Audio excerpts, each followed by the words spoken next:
Père céleste, Dieu de toute grâce et de toute bonté, Dieu d'amour, sincèrement, nous voulons une fois de plus te dire merci. Merci, car par le Saint-Esprit, nous pouvons nous approcher encore avec assurance du trône de ta grâce, pénétrer dans ton sanctuaire céleste au moyen de cette route nouvelle et vivante que notre Seigneur et Sauveur Jésus-Christ a inauguré au travers du voile, c'est-à-dire de son corps. Pour recevoir de toi aujourd'hui encore le renouvellement de ta miséricorde, le renouvellement de cette grâce, le renouvellement de ton soutien, de ton secours, de ton intervention, par ta force toute puissante dans nos vies. Père, nous bénissons ton nom pour cette période de fin d'année, où non seulement l'Église, mais même le monde entier, des païens, s'apprête à célébrer encore cette fête appelée Noël. Mais pour l'Église, c'est la commémoration de la venue dans le monde de Jésus-Christ, le Messie, ton oint que tu as envoyé pour sauver le monde. Nous bénissons ton nom éternel, Dieu Tout-Puissant, notre Père. Nous bénissons ton nom, Dieu le Saint-Esprit, de pouvoir au cours de cette parole nous éclairer encore sur la personne du Sauveur, du Messie, Jésus-Christ, sur sa nature, son identité et sur la mission qu'il est venu accomplir dans le monde.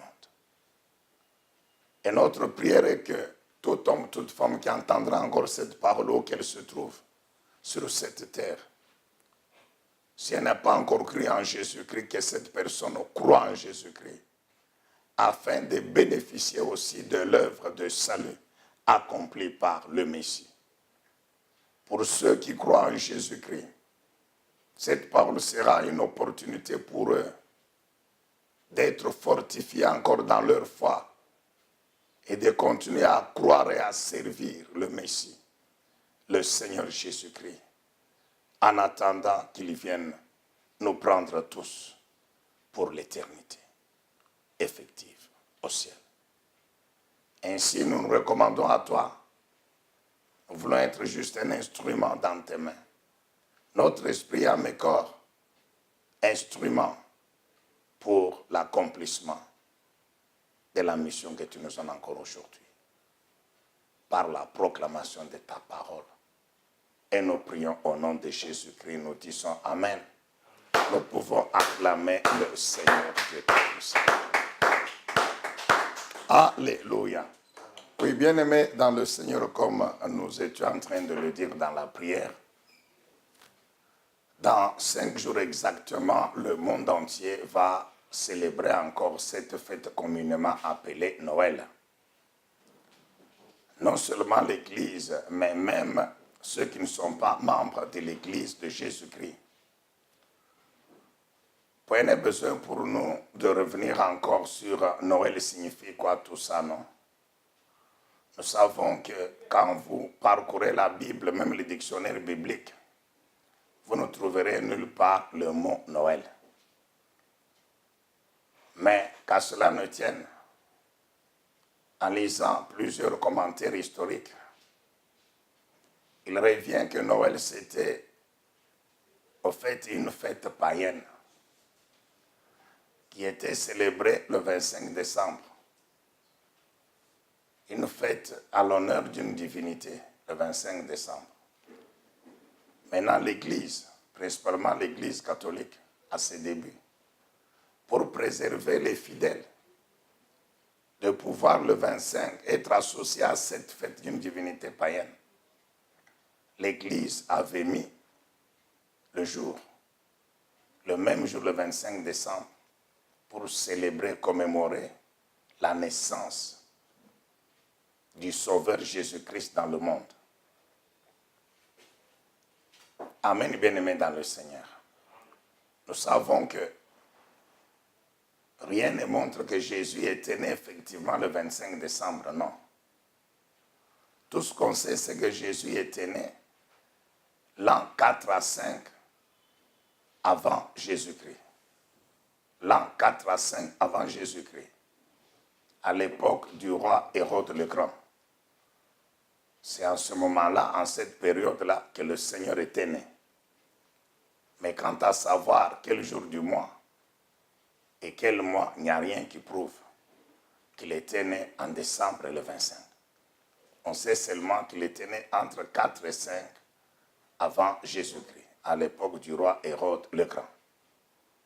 Qu'à cela ne tienne encore, ce qui est important pour le monde aujourd'hui, c'est de pouvoir, tout en fêtant la venue dans le monde de Jésus-Christ, parce que effectivement, que vous le vouliez ou non, la venue dans le monde de Jésus-Christ, nous savons que cette venue a bouleversé même le calendrier de l'histoire de l'humanité. La venue de Jésus est devenue une référence historique. Une référence historique qui a permis aux historiens, ceux qui s'occupent de l'histoire du monde, de l'histoire de l'humanité, de pouvoir séparer deux grandes périodes. La première, qu'on appelle avant Jésus-Christ, et la deuxième, qu'on appelle après Jésus-Christ. Et il ne peut pas en être autrement, car comme nous le verrons, ça prouve également que Jésus n'est pas n'importe qui. C'est Dieu lui-même qui est venu dans le monde pour marquer l'histoire du monde. C'est pourquoi Jésus est devenu la référence historique principale, sans laquelle dont on ne peut pas se passer. Est-ce qu'on peut dire encore très bien Amen? À l'honneur, à la gloire de notre Seigneur et Sauveur Jésus-Christ. Mais je disais que c'est une bonne chose que le monde puisse fêter. C'est une bonne chose que les hommes et les femmes puissent fêter. Parce que vous le vouliez ou non, dans beaucoup de pays européens, africains, américains, principalement, même certains pays en Asie, le 25 décembre est un jour férié. Noël, c'est comme une fête nationale. C'est la fête de la famille dans tous ces pays. Une fête dont on ne peut pas se passer. Une fête où on fait tout pour manger des repas spéciaux, pour s'offrir des cadeaux. C'est la fête de la famille. Vous trouvez en Europe, en Amérique, toute une famille, même 3, 4, 5 générations. Les bébés, les jeunes, les parents, les grands-parents, arrière-grands-parents numéro 1, arrière-grands-parents numéro 2, arrière-arrière-arrière-grands-parents. Donc vous les retrouvez ensemble ce jour-là. C'est la fête de la famille. C'est la fête où on se retrouve ensemble, avec des amis. On s'offre des cadeaux. C'est une très bonne chose. Nous avons toujours dit, fêter n'est pas mauvais. Mais ce que nous voulons encore faire ressortir, c'est ceci. Qu'il y a une meilleure fête qui vaut plus que celle-là. C'est la fête du salut.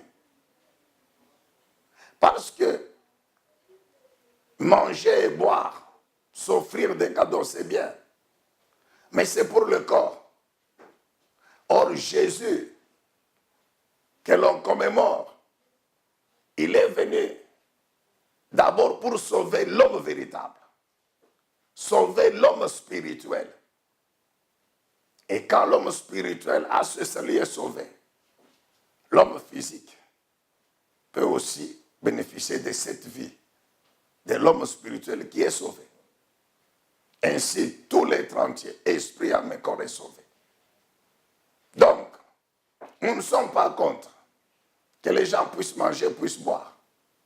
Mais notre prière, et c'est la volonté de notre Dieu, c'est qu'on puisse faire un pas, que les hommes et les femmes fassent un pas, le pas que nous leur demandons, c'est croire en Jésus-Christ et fêter avec l'Église. Nous, en tant qu'Église de Jésus-Christ, quand nous commémorons la venue dans le monde de notre Dieu, notre Seigneur Jésus-Christ, c'est une fête qui est avant tout spirituelle. Nous le célébrons, nous le louons, nous l'adorons, nous le servons, nous écoutons encore sa parole. Nous jouissons de sa mission, du salut qu'il est venu nous apporter au monde. Et c'est ça la véritable fête. C'est bénéficier du salut que Jésus a amené au monde. Alléluia. Et vous allez comprendre que cette fête de l'Église ne se limite pas le 25 décembre. Non, ce n'est pas le 25 décembre de l'année 2017 que Jésus est né, non. Il est né 4 à 5 avant Jésus-Christ.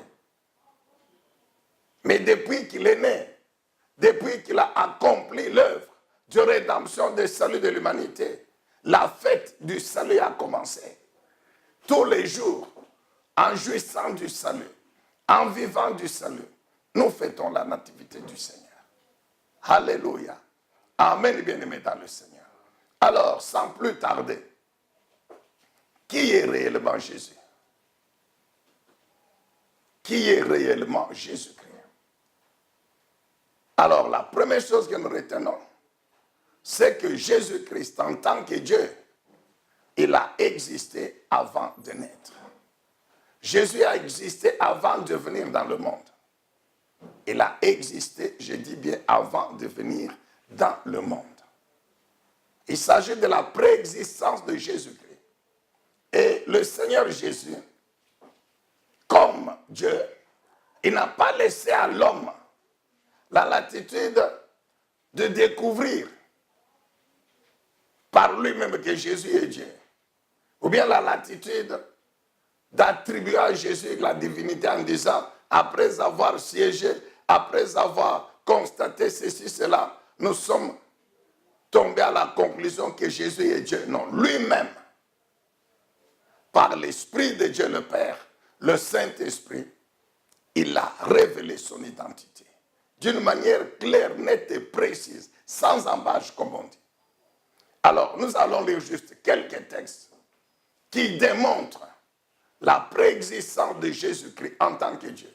C'est-à-dire qu'il a existé avant d'exister sur la terre. En tant que Dieu, il a existé. Alors, nous lisons Jean chapitre 1er. L'évangile de Jean chapitre 1er. Permettez, bien aimé, que le Saint-Esprit puisse nous rappeler encore cette parole aujourd'hui. Car nous savons que plus la parole de Dieu nous est rappelée, répétée, plus la vie que cette parole nous est aussi renouvelée. Alors voici ce que dit Jean, chapitre 1er, verset 1. Au commencement était, et nous lisons aujourd'hui la version, la Bible, le Semeur, la version révisée 2015. Au commencement était celui qui est la parole de Dieu. Il était avec Dieu. Il était lui-même Dieu. Au commencement, il était avec Dieu. Dieu a tout créé par lui. Rien de ce qui a été créé n'a été créé sans lui. En lui résidait la vie. Et cette vie était en même temps la lumière des hommes. Nous lisons le verset 14. Celui qui est la parole de Dieu est devenu homme et il a vécu parmi nous. Et nous avons contemplé sa gloire, la gloire du Fils unique, envoyé par son Père, plénitude de grâce et de vérité. Amen, bien-aimés dans le Seigneur. Donc, ce premier passage de l'évangile de Jean, chapitre 1er, nous révèle ceci. Nous révèle que Jésus-Christ, que l'on commémore le 25 décembre, dont on commémore la venue dans le monde, il est la parole de Dieu. La parole qui a tout créé, qui a existé au commencement de toutes choses. Donc avant que toute la création existe, Jésus a existé en tant que Dieu, parole de Dieu. C'est ce que la Bible dit. Que Dieu a tout créé par lui. Si vous lisez Colossiens, chapitre 1er à partir de 15, vous allez comprendre encore la même vérité. Que tout a été créé par lui, pour lui, et tout subsiste en lui. Jésus est donc la parole qui a existé au commencement. La Bible dit au commencement était celui qui est la parole de Dieu. Et celui qui est la parole de Dieu qui a existé au commencement était Dieu. Et il était avec Dieu. Donc nous comprenons déjà que l'Esprit de Dieu révèle l'existence de Dieu le Père et de Jésus en tant que Dieu le Fils. Et la Bible dit que cette parole qui a tout créé, qui est Jésus-Christ, est venue dans le monde et a pris chair. Et en venant dans le monde, Jésus vient comme envoyé par Dieu. Et c'est ainsi qu'il prend le titre de Fils de Dieu. Il vient donc dans le monde comme un homme pour accomplir la mission de salut, comme on l'a toujours expliqué. Est-ce qu'on peut dire encore très bien Amen?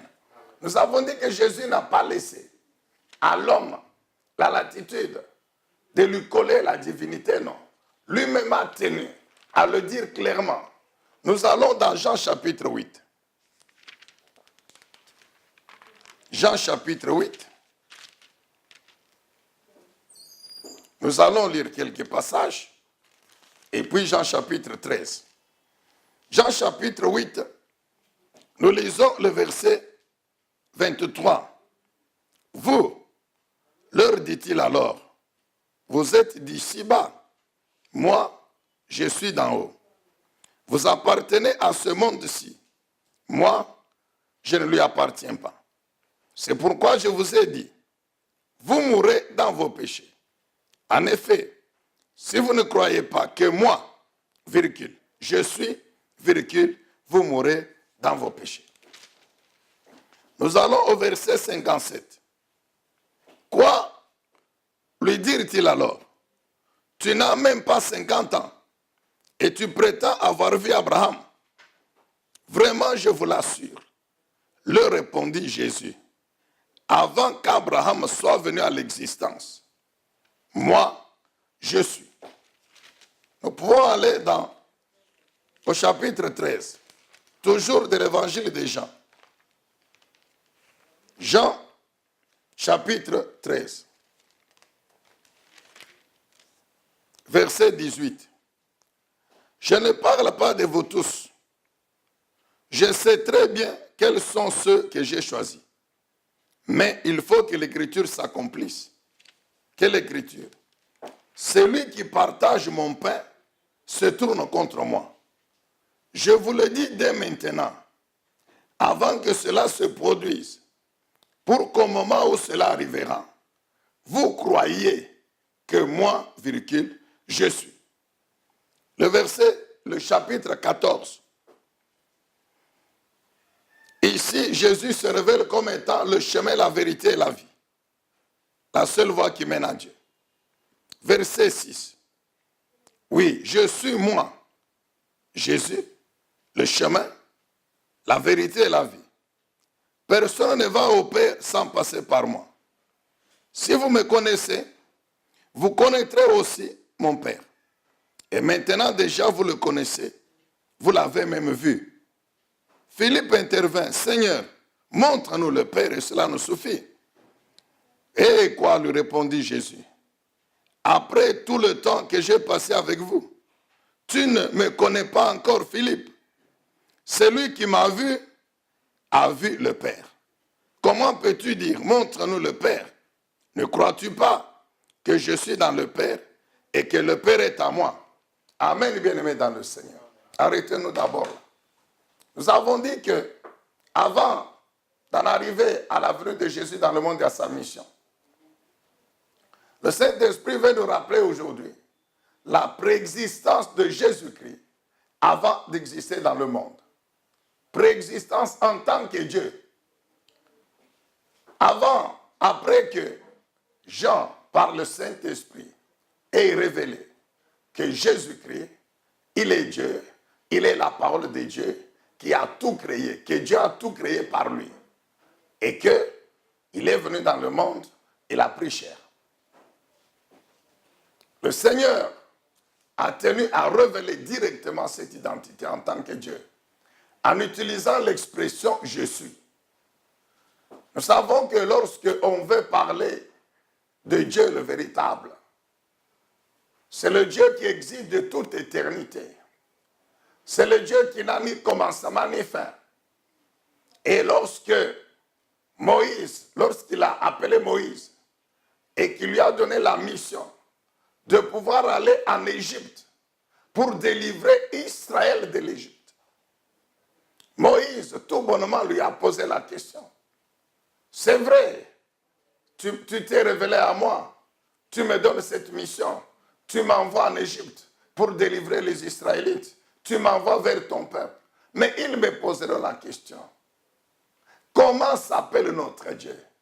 Le Dieu là que tu nous amènes, dont tu nous parles, quel est son nom? Nous vous avons déjà expliqué pourquoi Moïse avait posé cette question. Que c'était non seulement la préoccupation des Israélites, mais aussi sa préoccupation à lui. C'est vrai, Moïse et les Israélites savaient qu'ils n'étaient pas des Égyptiens. C'est vrai que Moïse, sa maman lui disait que toi, tu n'es pas Égyptien, toi, tu es Hébreu. C'est pourquoi, d'ailleurs, un moment, il avait pris conscience de cela. Et il avait préféré quitter la maison de Pharaon pour se joindre à ses frères. Moïse, à un certain moment, ne pouvait pas supporter la souffrance de ses frères israélites qui étaient en esclavage. Et les Israélites, bien qu'ils savaient qu'ils avaient un Dieu, mais ils ne le connaissaient pas. Ils ne le servaient pas. Les seuls dieux, des faux bien sûr, que les Israélites connaissaient, c'était le Dieu de leur maître. C'était le Dieu de leur maître. Satan et ses démons, nous le savons, que les Égyptiens adoraient comme des dieux, auxquels ils avaient donné le nom.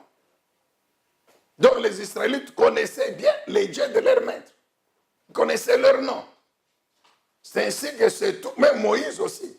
C'est ainsi que c'était tout à fait normal que Moïse puisse poser cette question à Dieu. C'est bien, tu m'envoies. Mais ils me demanderont, le Dieu là, il s'appelle comment? Alors c'est ainsi que l'Éternel, saisissant cette opportunité-là, révèle son existence, révèle son identité en tant qu'un Dieu éternel, en tant qu'un Dieu qui n'a rien à voir avec les faux dieux. C'est pourquoi il dit à Moïse, vous pouvez le lire, dans Exode chapitre 3, à partir du 14e verset. Exode 3, 14 et la suite. C'est là que l'Éternel dit à Moïse, très bien, tu vas leur dire que le Dieu là qui m'a envoyé, votre Dieu, il s'appelle « Je suis ». Je suis, c'est le verbe de l'existence absolue. C'est-à-dire donc un Dieu qui n'a ni commencement ni fin. Nous avons toujours dit que Dieu lui-même sait comment il a existé. Dieu lui-même sait d'où il vient. Mais il nous dit qu'il est éternel, qu'il n'y a pas un jour qu'il a commencé à exister et qu'il n'y aura pas un jour qu'il va cesser d'exister. C'est pourquoi il dit « Je suis ». C'est-à-dire, dès le jour qu'il a commencé à exister, lui-même Dieu connaît. Quel jour? On ne sait pas, lui-même il sait. Mais il dit « Je suis ». Donc, c'est-à-dire que Dieu existe toujours. Je vous ai toujours dit qu'avec notre petite intelligence, l'homme ne peut pas comprendre ce que c'est que l'éternité de Dieu. C'est difficile de comprendre, mon frère. Parce que le temps, pour nous, nous avons le temps. Mais le temps, c'est quelque chose que Dieu nous a donné pour nous permettre, avec notre intelligence, de pouvoir comprendre certaines choses. Mais Dieu, il est avant le temps. Dieu, il est le créateur du temps. Dieu n'est pas soumis au temps. Il est en dehors du temps. C'est pourquoi il dit, je m'appelle, mon nom c'est je suis. C'est-à-dire un Dieu qui existe toujours. Il n'y a pas un jour qu'il a commencé à exister. Il n'y a pas un jour qu'il va cesser d'exister. Maintenant, le Seigneur Jésus-Christ, il est devant les Juifs. Il sait qu'il est Dieu. Et il sait que les Juifs ont des problèmes pour l'accepter comme tel qu'il est Dieu. Alors c'est ainsi qu'il saisit l'opportunité. Et c'est Jean, par le Saint-Esprit, qui nous relate, nous révèle cela, pour révéler aux Juifs qu'il est Dieu. Alors, dans Jean chapitre 8, il est question du péché. Le Seigneur est en train de montrer aux Juifs qu'ils sont esclaves du péché. Qu'ils sont esclaves. Mais eux n'arrivent pas spirituellement à comprendre que le Seigneur parlait de l'esclavage spirituel et non pas physique. C'est ainsi qu'ils vont le dire, nous n'avons jamais été esclaves de qui que ce soit. C'est qui est d'ailleurs faux. Parce que tout en étant en Israël, plusieurs fois les Assyriens les ont amenés en esclavage. Les Babyloniens sont venus, les Grecs sont venus, les Perses sont venus, les Romains sont venus, les dominés, régner sur eux.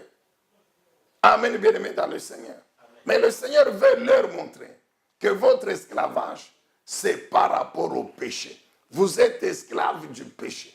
Et comme là où il y a le péché, il y a Satan, automatiquement, vous êtes sous la domination de Satan. Alors, il dit aux Juifs que si vous croyez à moi, en tant que Dieu, je suis, j'ai la puissance de vous délivrer du péché.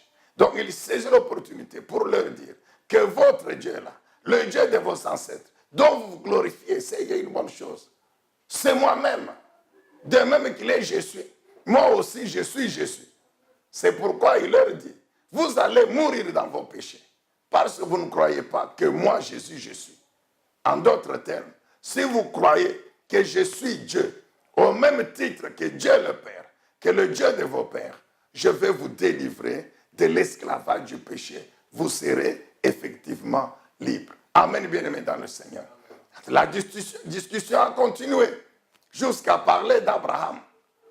Amen, bien-aimés. Et le Seigneur va le révéler. Oui, c'est bien. Vous vous glorifiez d'avoir compris Abraham. Mais retenez qu'avant que votre père là n'existe, moi, Jésus, qui suis devant vous, j'ai existé en tant que Dieu. Alléluia. Et que lorsque Dieu le Père vous a dit qu'il est le Dieu d'Abraham, le Dieu d'Isaac, le Dieu de Jacob, moi aussi, comme je suis Dieu, comme Dieu le Père, je suis le Dieu d'Abraham, le Dieu d'Isaac, le Dieu de Jacob. Amen. Et pour leur montrer, enfin, qu'il est Dieu, et qu'en tant que Dieu, il peut prévoir les événements, en parler avec exactitude. Il leur a parlé de la trahison de Judas. C'est ce que nous avons lu dans Jean 13. Il leur a parlé de la trahison de Judas. Il leur dit oui. Et reprenant une prophétie, dit c'est lui qui mange avec moi. C'est celui qui lève le talon contre moi pour me trahir. C'est celui qui s'élève pour aller prendre les ennemis afin qu'ils viennent me tuer. Amen. Et il précise le Seigneur que je vous dis ces choses afin que quand elles vont arriver, vous croyez que moi, Jésus, je suis. En d'autres termes, je suis Dieu. Et qu'en tant que Dieu, je prévois les événements. Je prédis les événements avant qu'ils n'arrivent. Alléluia. Oh, amen, bien-aimés dans le Seigneur. Il n'y a pas que les Juifs et les pharisiens. Même les disciples plus proches, les apôtres, avaient des problèmes. C'est comme Thomas. Le Seigneur est en train de leur dire, je m'en vais vous préparer une place, afin que là où je suis, vous y soyez. Alléluia. Alors Thomas, il pose la question, mais tu vas où? Montre-nous le chemin, pour que nous aussi nous puissions te rejoindre. Thomas croyait que ça allait se faire le lendemain. Il faut le comprendre. C'était des apôtres, mais c'était des hommes. Et pendant ce temps, ils étaient en formation. Il y a beaucoup de choses que le Saint-Esprit leur a enseignées après. Alléluia. Jésus lui dit non. Moi que tu vois ici, je suis le chemin qui mène au ciel. Je suis la vérité de Dieu. Je suis la vie de Dieu. Amen, bien-aimés dans le Seigneur. Nous avons dit aujourd'hui que les gens fêtent Noël, c'est bien. Mais les gens, ils ne fêtent pas la véritable fête de Noël. Et les gens fêtent celui qu'ils ne connaissent pas. Celui qui ne fait rien dans leur vie. Mais nous croyons qu'à cette opportunité, et que vous entendez cette parole, vous allez faire un pas. Après avoir rempli votre ventre, vous allez chercher à sauver votre vous spirituel, véritable, votre homme véritable, c'est-à-dire votre esprit et votre âme. Tout ce que nous mangeons, bien-aimés, c'est pour le corps, Mais le corps est destiné à rentrer à la terre. C'est la poussière. Le corps va rentrer et redevenir poussière, car c'est là que Dieu l'a tiré. Mais l'homme véritable, l'esprit et l'âme qui lui est attaché, devront rentrer dans le monde spirituel, d'où ils sont venus, et rendre compte à l'Éternel de l'existence sur la terre. Ces choses, c'est vrai, mon frère. Nous t'avons toujours dit, abandonne ton incrédulité là. C'est vrai, tu as étudié, tu es un homme de sciences, tu es même un savant, tu as inventé des choses, tout ça. Mais même si tu es savant et que le monde t'honore comme savant, mais toi-même tu sais que tout ce que tu as fait, fabriqué, tu l'as fait à partir de ce qui existe déjà. Toi-même tu sais. Tu sais toi-même. Tu connais ce que tu as fait là, que tu as inventé pour qu'on t'appelle savant. Mais toi-même tu sais que ce n'est pas à partir du néant. Tu as pris ce qui existe. Et avec l'intelligence d'ailleurs, quel est cet homme qui peut dire que l'intelligence que j'ai, c'est moi qui suis le maître? Non. Non, c'est celui qui t'a créé, qui t'a donné cette intelligence-là. Alors c'est ainsi, abandonne l'orgueil inutile. Crois en la parole de Dieu. C'est la vérité. Et cette parole de Dieu, qui est Jésus-Christ lui-même, il dit dans Jean chapitre 14, verset 6, que lui, Jésus-Christ, il est le chemin. Le seul chemin qui mène au Dieu véritable. Ah, bien aimé, nous avons toujours dit ceci. Les gens du monde disent que tout chemin mène à Rome. C'est bien, effectivement, tout chemin mène à Rome. Tu peux aller du nord, du sud, de l'est à l'ouest, tu arriveras à Rome. Quel que soit le chemin que tu vas emprunter, que ce soit par mer, que ce soit par route, que ce soit par avion, tu finiras par arriver à Rome. Mais les gens confondent souvent que Rome, c'est ça le ciel, que c'est là qu'est le véritable Dieu. Non, non. Rome, c'est la capitale de l'Italie. Même si à Rome, il y a le Vatican, qui est la représentation de l'Église catholique. Mais Rome ne veut pas dire le ciel. Rome ne veut pas dire la résidence de Dieu, non. Dis Amen, mon frère. Amen. Dieu, il est au ciel. Amen. Et pour arriver au ciel, ce n'est pas la même chose qu'arriver à Rome. Pour arriver au ciel, il y a un chemin qui est unique. C'est Jésus-Christ. Oh, bien-aimés dans le Seigneur, nous savons que dans le monde, il y a beaucoup de religions. Nous ne condamnons pas les religions. Non, non, nous n'avons rien à voir avec les religions. Mais nous voulons seulement dire ceci à cette opportunité. Si le but de la religion, c'est de pouvoir découvrir Dieu, c'est de pouvoir établir une relation avec Dieu, alors nous, chrétiens, sur base de la parole de Dieu et de l'esprit de ce Dieu-là, nous disons qu'il n'y a pas de Dieu véritable. Il y a plusieurs religions dans le monde. Chaque religion a son Dieu. Très bien. Mais nous, les chrétiens, par la parole de Dieu qui est la Bible, et par le Saint-Esprit de Dieu, l'Esprit de ce Dieu-là, nous continuons à affirmer qu'il n'y a qu'un seul Dieu, il n'y en a pas deux.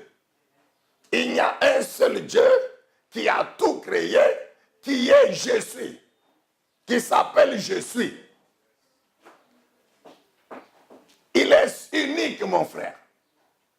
Alors, si tu n'es pas chrétien véritable, si tu n'es pas membre de l'Église de Jésus-Christ, et que tu es membre d'une autre religion, et que tu écoutes cette parole, ne dis pas que c'est un produit du hasard, c'est un fait du hasard. Non, non, non, non.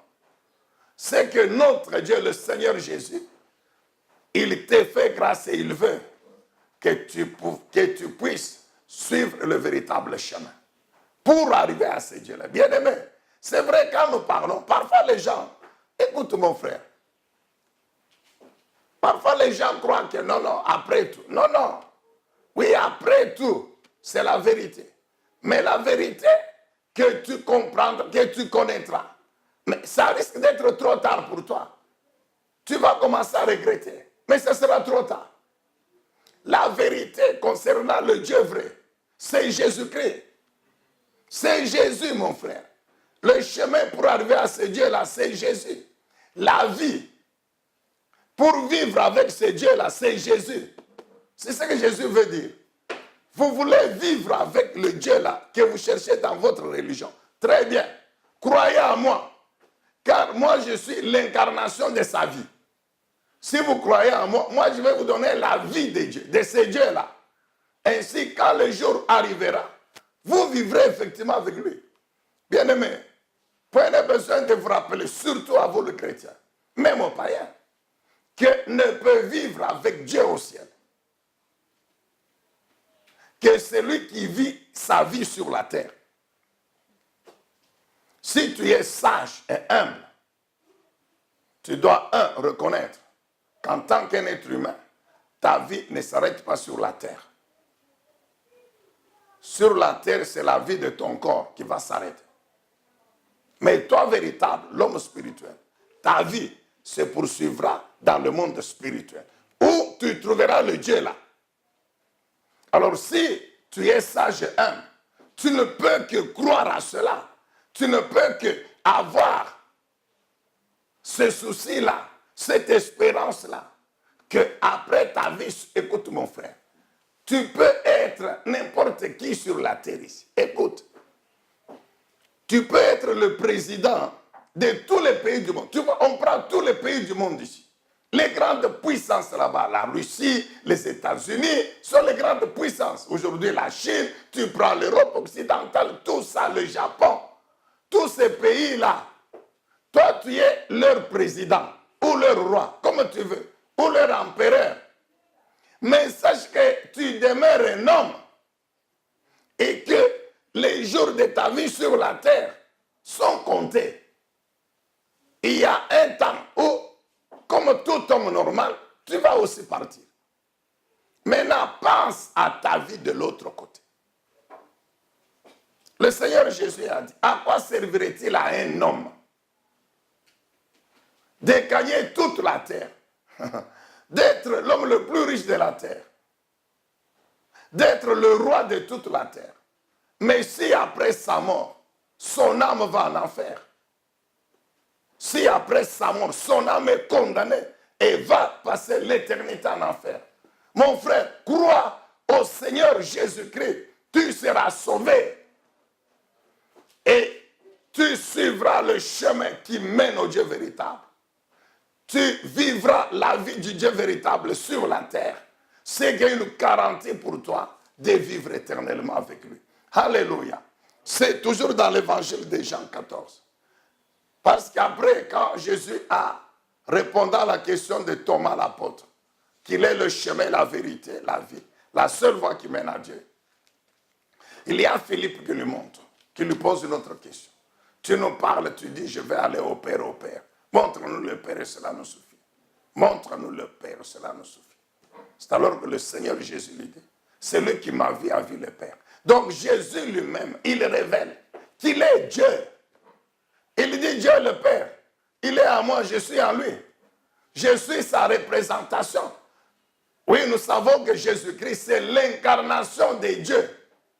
C'est Dieu lui-même descendu et qui a pris le corps humain. C'est pourquoi, parmi les prophéties, nous allons y revenir, qui a annoncé sa venue dans le monde, il est dit qu'il s'appellera Emmanuel, Dieu au milieu de nous. Dieu au milieu de nous. Le Dieu véritable, au milieu de son peuple, pour le sauver, afin de vivre éternellement avec lui. Alléluia. Donc, si vous voulez, toujours concernant la préexistence de Jésus comme Dieu, lisez encore très bien Hébreux chapitre 1er. Nous lisons Hébreux chapitre 1er.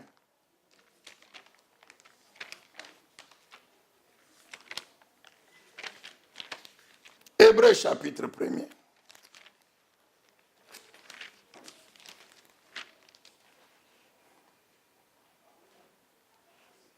Quand vous lisez du premier verset jusqu'au 13e verset, dans ce passage, du 1er au 13e verset, le Saint-Esprit révèle, que Jésus-Christ, qui est venu dans le monde, il est le Fils de Dieu. Mais le Saint-Esprit révèle également qu'il est Dieu. Et qu'en tant que Dieu, il a existé au commencement. Il a existé avant d'exister sur la terre. Et que c'est lui-même qui a créé le monde. Et l'Esprit de Dieu montre même, dans ce passage, l'existence de Dieu le Père et de Dieu le Fils. Amen, bien-aimé dans le Seigneur.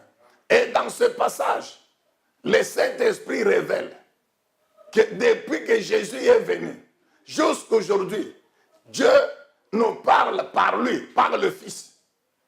Il dit avant, Dieu le Père nous a parlé par les prophètes. Mais depuis que Jésus est venu, c'est par lui, son Fils, que Dieu parle. Alors vous allez poser la question, mais Jésus n'est plus sur la terre. Oui, Jésus n'est plus sur la terre. Mais Jésus continue à parler par le Saint-Esprit. Il continue à parler par le Saint-Esprit. Hein? Vous voyez le passage. Dieu nous a parlé par les prophètes. Mais depuis que le Fils est venu, c'est par lui qu'il nous parle, qu'il a héritier de toutes choses et par lequel il a fondé le monde. Référence à Jean chapitre 1er, la parole devenue Fils qui a créé le monde. Est-ce que vous pouvez dire Amen? Donc Dieu dit ici, la Bible, l'Esprit de Dieu dit ici, que c'est par Jésus que Dieu parle depuis qu'il est venu. Quand Jésus a terminé la mission et qu'il devait aller au ciel, il a annoncé aux apôtres. Lisez Jean 14, Jean 15, Jean 16. C'est dans ces 3 chapitres, Jean 14, 15, 16, que le Seigneur Jésus annonce la venue de Dieu le Saint-Esprit. Et c'est là qu'il précise que quand il viendra, Dieu le Saint-Esprit, il vous rappellera toute la parole que je vous ai enseignée.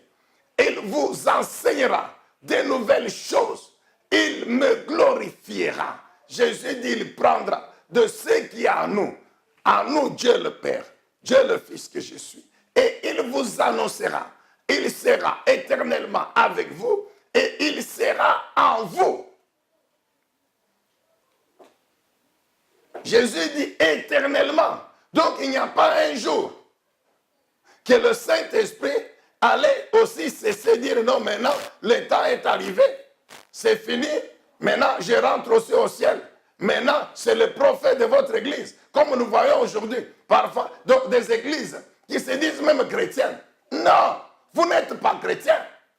Vous êtes en train de dire aux gens que le Saint-Esprit que Jésus avait promis, c'est le prophète, votre prophète. Hein? Un homme né d'une femme et d'un homme. Même s'il a ressuscité tout un cimetière, même s'il a fait des miracles, mon frère, même s'il a écrit, mais il ne peut pas être Dieu le Saint-Esprit. Ce n'est pas lui, le Saint-Esprit que Jésus avait annoncé. Et nous savons que le Saint-Esprit est venu le jour de la Pentecôte. Et que depuis qu'il est venu, comme Jésus l'avait dit, il est avec l'Église. Il est avec l'Église, mon frère. Comment aujourd'hui, toi qui vas dans ton église là-bas, on te dit que non, c'est le prophète de notre église ici, c'est lui le Saint-Esprit. Il y en a qui disent même non, que la mission de Jésus est terminée, maintenant c'est le prophète de notre église qui continue la mission. Ah! Et les gens croient. Maintenant, lorsqu'on vous dit que vous n'êtes pas des chrétiens, lorsqu'on vous dit que vous êtes sous l'inspiration de Satan, vous refusez. Vous êtes en dehors de la vérité. Le Saint-Esprit est là. Jésus a dit, jusqu'à la fin du monde, il sera avec vous.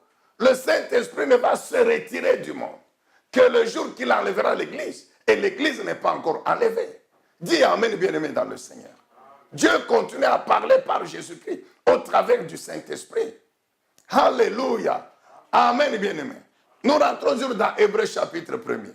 La Bible révèle. Alors là, nous lisons à partir du 8e verset. Mais au Fils, il a dit, ton trône, ô Dieu, subsiste pour toute l'éternité. C'est Dieu le Père, le Jéhovah là-bas. Très bien, nous ne refusons pas, nous acceptons. Il est Dieu, il s'appelle Jéhovah ou Yahweh. Mais le même Dieu là, Jéhovah. Voici ce qu'il dit au Fils, à Jésus là, que vous dites toujours non, il est fils de Dieu comme nous tous. Mais écoutez, c'est que Dieu est le Père, le Jéhovah là. Écoutez ce qu'il dit. Il dit ceci. Ton trône, ô Dieu, subsiste pour toute l'éternité. Le sceptre de ton règne est sceptre d'équité. Tu aimes la justice, tu détestes la méchanceté. Et aussi, ô Dieu, ton Dieu t'a oint d'une huile d'allégresse et t'a ainsi fait roi de préférence à tous les compagnons. Vous allez voir, dans la Bible de ces gens-là qui se disent témoins de Dieu, il n'y a pas de problème. Vous allez voir que lorsqu'il s'agit de Jésus-Christ, Dieu est écrit en petit d. Vous ne pouvez pas, vous pouvez réécrire la Bible comme vous voulez. Mais la vérité de la parole de Dieu, elle reste indéniable. Ce n'est pas parce que là où il est question de Jésus, vous mettez Dieu en petit avec des minuscules, que Jésus cesse d'être le vrai Dieu. Non, il est toujours le vrai Dieu. Dites bien Amen. Nous acceptons que Jésus il est le Fils de Dieu parce qu'il est venu dans le monde. Et il est né par la puissance de Dieu. C'est Dieu qui l'avait voulu ainsi. Mais il a existé avant. Le Jésus qui est né dans le monde. Mais c'est le même Jésus qui a existé en tant que Dieu et qui continue à exister en tant que Dieu. Vous ne dites pas aux gens où est-ce qu'il est Jésus, le Jésus là. Vous ne dites pas. Mais il est réellement ressuscité. Lis la Bible, c'est écrit. Les militaires romains et les Sanhédrins, ils voulaient cacher que Jésus était ressuscité. Mais la vérité a fini par triompher sur le mensonge. Réellement ressuscité. Et il est monté. Et la Bible témoigne. Ceux qui étaient présents, ils le témoignent. Amen, bien-aimés dans le Seigneur. Que Dieu soit loué, que Dieu soit béni. Alors nous continuons. Le verset 10. Il dit aussi, c'est toi, Seigneur, qui au commencement a posé les fondations de la terre. Le ciel est l'œuvre de tes mains. Ils périront, mais tu subsistes. Tous s'useront comme un habit, comme un manteau, tu les enrouleras. Comme un vêtement, tu les changeras. Mais toi, tu y es toujours le même et tes années ne finiront point. Amen. Est-ce qu'on ne peut pas acclamer Jésus, le Dieu Tout-Puissant? Alléluia. Bien-aimé, oui, oui. Il y en a beaucoup de références. Mais nous avons voulu, avant de voir passer à sa venue dans le monde, nous mettre tous d'accord sur base des Saintes Écritures que le Jésus qui est venu dans le monde, c'est un Dieu qui a existé avant d'exister sur la terre. Alors maintenant, avant qu'il ne vienne, Dieu le Tout-Puissant a tenu à annoncer sa venue. Il y a plus de 20 prophéties. Et on n'a pas le temps de pouvoir passer là-dessus. Depuis Genèse jusqu'à Apocalypse, Dieu a annoncé.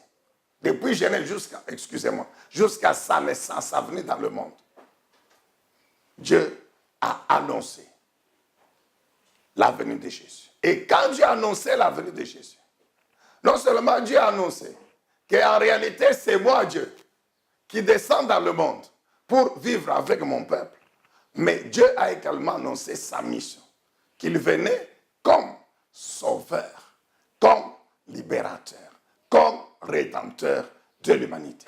Pourquoi Jésus devait venir comme sauveur, comme rédempteur, comme libérateur?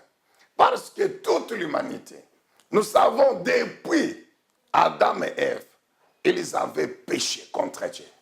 Et après avoir péché contre Dieu, nous savons que pécher contre Dieu, c'est désobéir à la parole de Dieu. Ce que Dieu interdit, c'est ce que vous faites. C'est ce que nos ancêtres Adam et Ève avaient fait. Ils ont désobéi à la parole de Dieu en mangeant le fruit que Dieu avait interdit. Et cela sous l'instigation de Satan, le menteur. Alléluia. Amen, bien-aimé dans le ciel. C'est ainsi que toute l'humanité, issue de ces deux personnes, était plongée dans le péché, dans la malédiction et dans la domination de Satan. Même le peuple d'Israël, que Dieu s'est choisi. Mais nous savons que malgré la loi que Dieu leur a donnée, ils sont en tant comme la nature humaine qui pousse l'homme à pécher, à continuer à œuvrer en eux. C'est ainsi que Dieu le Tout-Puissant va décider de venir lui-même dans le monde, en la personne de Jésus-Christ, pour sauver maintenant cet homme. Alléluia. Et toutes les prophéties, je vous ai dit, qu'elles annoncent pourquoi Jésus devait naître, pourquoi il devait venir dans le monde. Alors, parce que le monde était sous la puissance des ténèbres, sous la domination des ténèbres. Les ténèbres, c'est quoi? Les ténèbres, c'est le péché. Et toutes ses conséquences. Les ténèbres, c'est Satan, qui est l'instigateur du péché, qui est le premier à avoir péché contre Dieu. C'est pourquoi il a été chassé du ciel. C'est ça, les ténèbres. Amen, bien-aimé dans le Seigneur. Alors Jésus vient pour pouvoir, comme la lumière, c'est-à-dire le sauveur, celui qui a la puissance d'anéantir les ténèbres et de délivrer ainsi l'homme de cet esclavage, de lui donner maintenant la vie de Dieu, de lui montrer le chemin qui mène à Dieu, de lui révéler la vérité sur le Dieu véritable. Alléluia. C'est ça le salut, afin que cet homme vive éternellement avec son Dieu, son Créateur.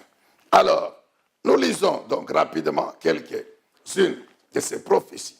Et pendant que nous les lisons, nous comprenons par le Saint-Esprit également la mission du Sauveur. Parce que bientôt, nous sommes à la fin de notre temps. Bien sûr, ce n'est pas en une heure qu'on peut tout dire sur la mission, sur la venue de Christ dans le monde et sa mission. Alors, Ésaïe, chapitre 7. Ésaïe, chapitre 7. Nous lisons le verset 14. Ésaïe 7, 14. C'est pourquoi le Seigneur vous donnera lui-même un signe. Voici, la jeune fille, la Vierge, sera enceinte. Elle enfantera un fils. Elle lui donnera pour nom Emmanuel, ce qui veut dire Dieu avec nous. Notez bien Ésaïe 7, 14. C'est Dieu qui annonce par le prophète Ésaïe la venue de Jésus-Christ dans le monde. Sa venue de lui-même Dieu dans le monde. C'est pourquoi il dit, la Vierge enfantera et lui donnera le nom d'Emmanuel, ce qui veut dire Dieu avec nous. Nous allons dans Luc. Le temps arrive pour que cette prophétie s'accomplisse. Maintenant, Dieu le Père. Dieu le Père, il annonce la venue du Messie. Luc chapitre 1er, verset 26. 6 mois plus tard, Dieu envoya l'ange Gabriel dans une ville de Galilée appelée Nazareth, chez une jeune fille liée par fiançailles à un homme nommé Joseph, un descendant de David. Cette jeune fille s'appelait Marie. L'ange entra chez elle et lui dit, « Réjouis-toi, toi à qui Dieu a accordé sa faveur, le Seigneur est avec toi. » Marie fut profondément troublée par ces paroles. Elle se demandait ce que signifiait cette salutation. L'ange lui dit alors, « N'aie pas peur, Marie, car Dieu t'a accordé sa faveur. Voici, bientôt tu seras enceinte et tu mettras au monde un fils. Tu lui donneras le nom de Jésus. Il sera grand. Il sera appelé fils du Très-Haut.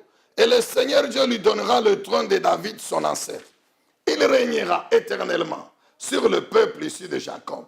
Et son règne n'aura pas de fin. » Amen. Marie dit à l'ange, « Comment cela se fera-t-il, puisque je suis vierge ?» L'ange lui répondit, « L'Esprit Saint descendra sur toi, et la puissance du Dieu Très-Haut te couvrira de son ombre. C'est pourquoi le saint enfant qui naîtra de toi sera appelé fils de Dieu. » Cette vérité révèle clairement que Jésus est venu dans le monde, c'est vrai, par une femme, mais non pas par la puissance charnelle d'un homme et d'une femme, conçue par la puissance de l'Esprit de Dieu. C'est pourquoi, à cause de cela, Jésus est appelé Fils unique de Dieu, parce que le seul qui a été conçu, non pas par l'union charnelle d'un homme et d'une femme, mais par la puissance de l'Esprit de Dieu. Amen, bien-aimé. Maintenant, quand Marie a cru, automatiquement, cette parole s'est accomplie. Elle est devenue enceinte. Mais la Bible dit qu'elle était, bien qu'elle était vierge, elle était fiancée à un homme du nom de Joseph.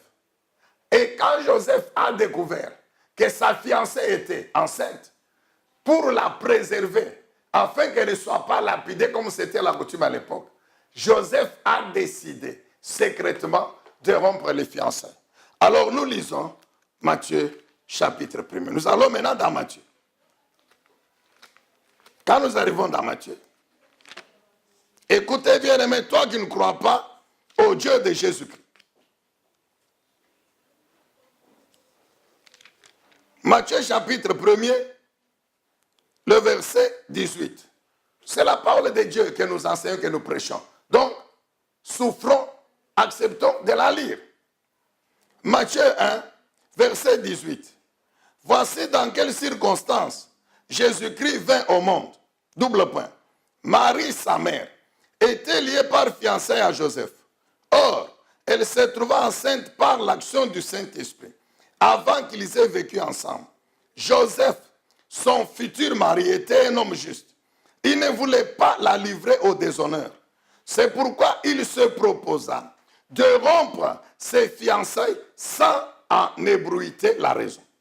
Il réfléchissait à ce projet quand un ange du Seigneur lui apparut en rêve et lui dit, Joseph, descendant de David, ne crains pas de prendre Marie pour femme, car l'enfant qu'elle porte vient de l'Esprit Saint. Elle donnera naissance, c'est le même ange, Gabriel. Elle donnera naissance à un fils. Tu l'appelleras Jésus.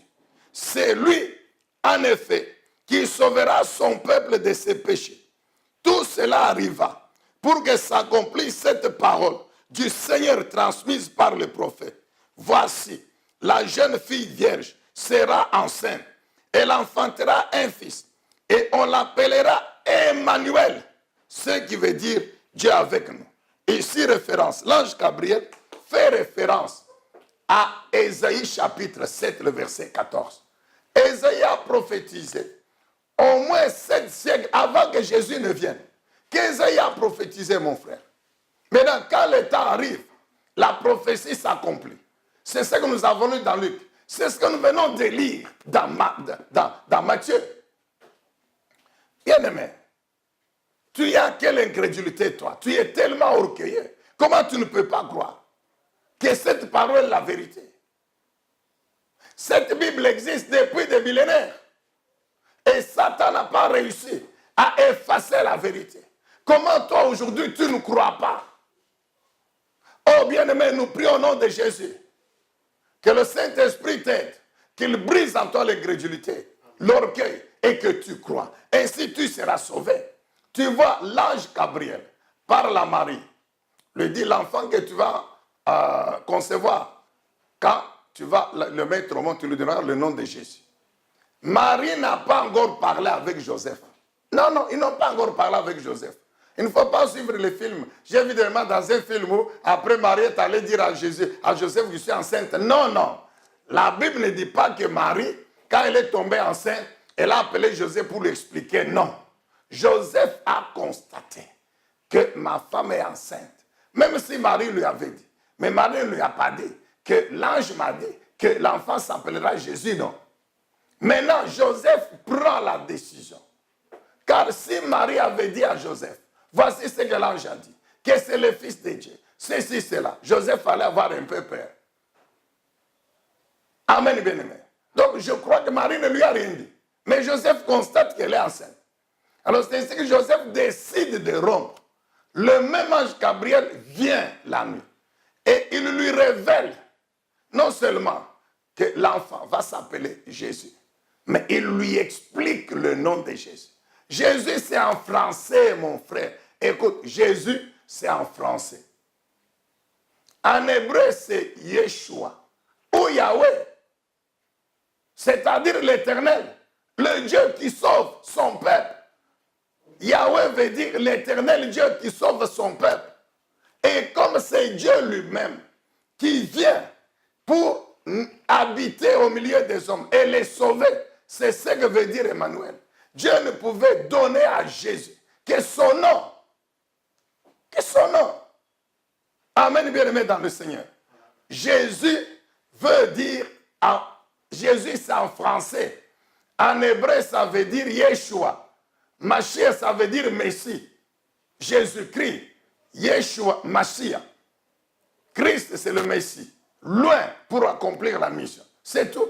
Donc, et ceux qui disent en hébreu Yeshua, Mashiach, et ceux qui disent en français Jésus-Christ, ils disent la même chose. Non, non, il ne faut plus. Le Jésus là que vous dites Jésus-Christ, ce n'est pas Yeshua, Mashiach. Il faut seulement dire Yeshua, Mashiach. Cessez d'embrouiller le peuple de Dieu, vous qui préférez de tels mensonges. Amen, bien-aimé dans le Seigneur. Amen. Yeshua Mashiach, c'est en hébreu. En français, c'est Jésus. C'est le même Jésus-Christ. Alors, ça veut dire quoi? Dieu révèle à Joseph que l'enfant là, c'est moi-même Dieu, l'Éternel. C'est pourquoi je lui donne mon nom.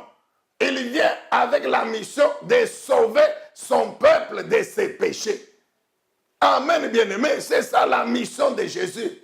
Si vous allez dans Ésaïe, concernant les prophéties, lisez Ésaïe chapitre 8, verset 23. Ésaïe 9, 1 et 2.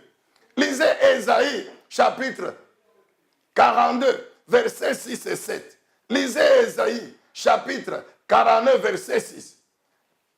Dieu révèle par le prophète que le Messie qu'il va envoyer dans le monde, il vient en tant que lumière du monde. C'est-à-dire, c'est Dieu qui a la puissance de délivrer non seulement Israël, mais le monde entier des ténèbres sous lesquelles le monde entier se trouve, esclave. Ésaïe 49, 6, Dieu dit bien que je t'envoie, non pas seulement pour délivrer Israël, pour rassembler les tribus de Jacob, mais je t'envoie aussi pour être la lumière pour toutes les nations de la terre. Amen, bien-aimé. La lumière de tous les peuples, c'est-à-dire pour délivrer toute l'humanité du péché, de ses conséquences, de la domination de Satan des ténèbres. Et quand vous allez dans Luc, chapitre 1er, nous sommes en train de terminer. Luc, chapitre 1er. Nous savons que Dieu a disposé les choses de manière à ce qu'avant que Jésus ne vienne, il y ait celui qui devait lui préparer le chemin. C'est Jean-Baptiste. Entre Jésus et Jean-Baptiste, il y a une différence de 6 mois. Mais Jean-Baptiste est venu avec la mission de préparer le terrain. Jean-Baptiste, nous vous l'avons déjà expliqué, c'est le Élie qui devait venir, dont Malachie parle. Ce n'est pas le prophète de votre religion, mon cher. Dis encore bien Amen. Amen. Jean-Baptiste, c'est le Élie qui devait revenir, dont Malachie parle. Car la mission de Jean-Baptiste, c'est exactement la mission que le prophète Élie avait. Jésus a dit, mais Élie est déjà venu. C'est Jean-Baptiste. Quand maintenant Jean-Baptiste naît d'Élisabeth et de Zacharie, quand vous lisez maintenant Luc 1, à partir de 69 jusqu'à 75, Zacharie, il a le bébé Jean-Baptiste dans ses mains. C'est ce jour-là que sa langue va se délier, qu'il va parler. Zacharie va commencer par prophétiser, non pas sur son fils dans les mains, mais sur Jésus, qui allait naître 6 mois plus tard. C'est ainsi qu'il va dire, nous bénissons l'Éternel. Béni sois-tu l'Éternel, le Dieu d'Israël, du fait que tu as visité ton peuple, en lui envoyant un sauveur dans la maison de ton serviteur David. Il précise, un sauveur qui nous délivre de nos ennemis et de la main de ceux qui nous haïssent. Amen, bien-aimé dans le Seigneur. Un puissant sauveur. Jésus-Christ est le sauveur. Il prophétise sur Jésus-Christ. Car quand il termine, il revient maintenant sur Jean-Baptiste. Et il dit, et toi, enfant. Amen, bien-aimé. Et quand vous lisez Ésaïe 40, du verset 1 à 3, du verset 1 à 4, Ésaïe prophétise sur l'avenir de Jean-Baptiste. Le verset 5, il conclut, il dit, alors la gloire de l'Éternel sera révélée. Amen, bien-aimé. Quand vous allez maintenant dans Luc, chapitre 1er, 2, vous allez voir que les événements se sont succédés concernant la naissance de Jean-Baptiste et de Jésus-Christ. Maintenant, comment toi, mon frère, malgré tout ça, tu peux continuer à ne pas croire en la parole de Dieu qui est la Bible, que c'est la vérité, à ne pas croire que Jésus est Dieu, qu'il est réellement le Sauveur. Quand maintenant il est né dans le temple, Siméon, là vous lisez dans Luc chapitre 2, 29 à 32, Siméon, ce jour-là il est dans le temple. Et c'est lui qui devait prier pour l'enfant Jésus. Quand il a Jésus dans ses mains, l'Esprit du Seigneur, le Saint-Esprit lui rappelle que dans tes mains là, tu as le Sauveur que Dieu avait promis à Israël et au monde. Et dont il t'a fait attendre avant que tu ne meurs. C'est ainsi que Siméon ouvre la bouche. Mon frère, crois au Seigneur Jésus-Christ. C'est lui le véritable Dieu. Dis Amen. Dis bien Amen, mon frère. Amen. Écoute, la Bible dit que Siméon, sous l'inspiration, la révélation du Saint-Esprit, il a Jésus dans les mains. Il ouvre la bouche. Il dit maintenant, Yahweh, tu peux maintenant me laisser partir. Parce que mes yeux ont vu ton salut. Mes yeux ont vu le Sauveur que tu as préparé pour tous les peuples. Mes yeux ont vu la lumière des nations que tu as prophétisé, que tu as annoncé par les prophètes et que tu m'as fait attendre avant de mourir. Maintenant que j'ai vu le Sauveur, que j'ai vu la lumière des nations, que j'ai vu le Sauveur des peuples, que j'ai vu la gloire d'Israël, alors tu peux me laisser aller. Amen, bien-aimé dans le Seigneur. Maintenant, lui-même, il est là en personne. Il a déjà commencé le ministère. Il est dans le temple. Un jour, il ouvre la bouche. Il dit aux Juifs, moi qui suis devant vous, je suis la lumière du monde. Celui qui croit en moi ne marchera jamais dans les ténèbres. C'est-à-dire, il ne sera jamais, sa vie ne sera jamais détruite par les ténèbres. C'est-à-dire le péché, ses conséquences, les puissants des ténèbres, Satan et son système. Jamais. Mais au contraire, sa vie sera sauvée, sa vie sera bénie, sa vie sera délivrée par moi, Jésus-Christ. C'est pourquoi je vous annonce que je suis la lumière du monde. C'est-à-dire la lumière des hommes et des femmes qui sont dans le monde. Amen, bien-aimés dans le Seigneur. Donc, Église de Jésus-Christ, nous vous souhaitons bonne fête. Où que vous vous trouviez dans le monde, à l'occasion de Noël, c'est vrai, nous vous souhaitons bonne fête. Car vous au moins, vous fêtez tous les jours. Nous fêtons tous les jours. Parce qu'il nous a sauvés. Nous sommes déjà sauvés. Nous sommes bénéficiaires de la mission qu'il est venu accomplir dans le monde. Il est notre Dieu. Nous sommes ses enfants. Nous sommes ses brebis. Il est notre bon berger. Il est notre Père. Alléluia, Amen. Alors toi qui n'as pas encore cru et qui est en train de préparer la fête de Noël, quand tu auras mangé, rempli ton ventre, n'oublie pas, crois au Seigneur Jésus. En ce moment-là, quand le ventre que tu es en train de nourrir ira à la poussière, toi véritable, tu vivras éternellement avec Dieu. Que Dieu te bénisse, mon frère. Que Dieu te bénisse, ma soeur. Au nom puissant, glorieux de Jésus-Christ, notre Seigneur et notre Sauveur, nous disons Amen.